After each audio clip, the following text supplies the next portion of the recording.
Thank you very much.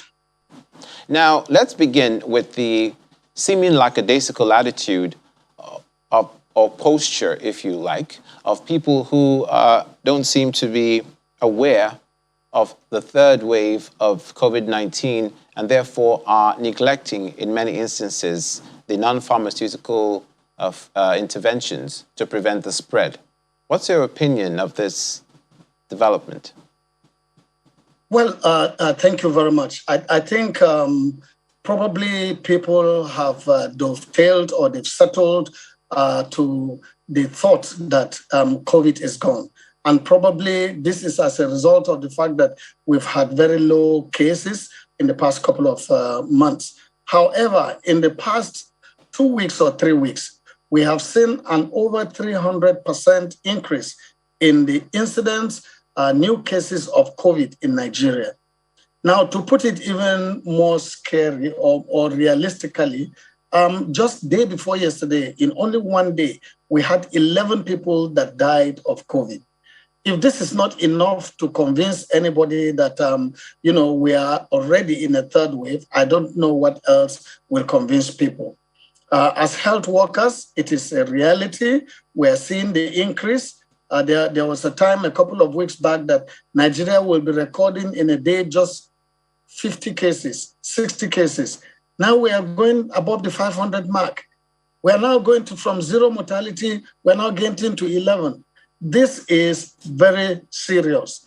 And there isn't any other way to say it other than to say that you risk getting COVID, but you also risk dying from COVID.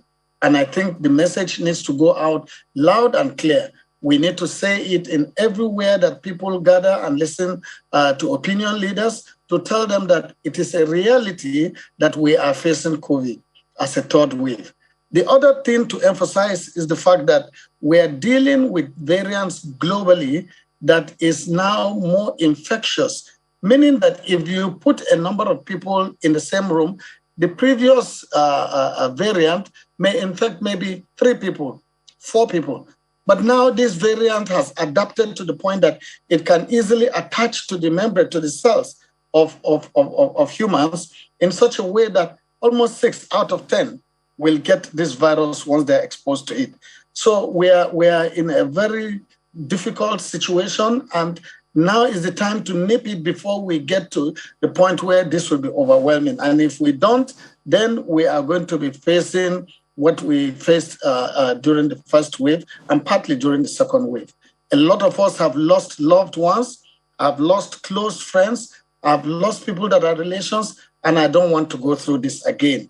Therefore, please and please, it is just absolutely necessary that we return to those non-pharmaceutical measures that has been preached over and over again.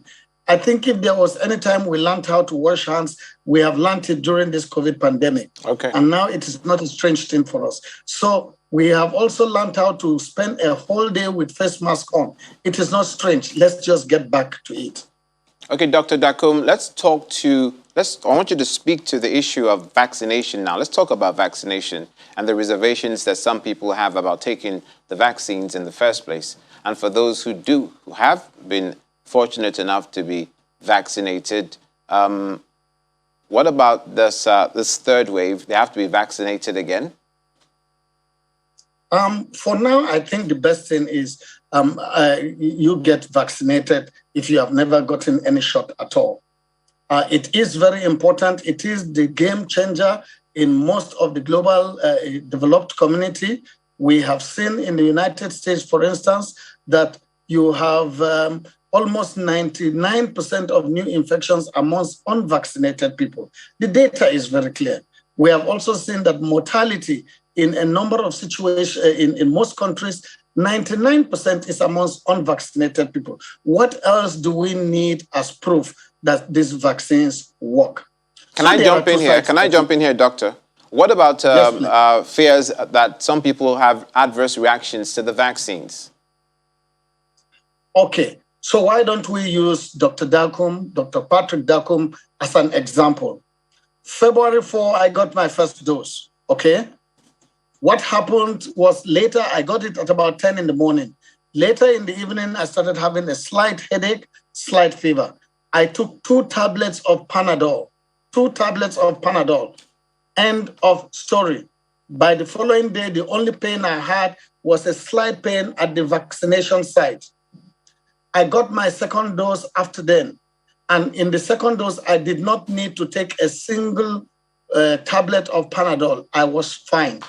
My wife got her first and second dose. She is fine. My son got his first and second dose. He is fine. His own wife, that's my daughter-in-law, got her first dose. She is fine.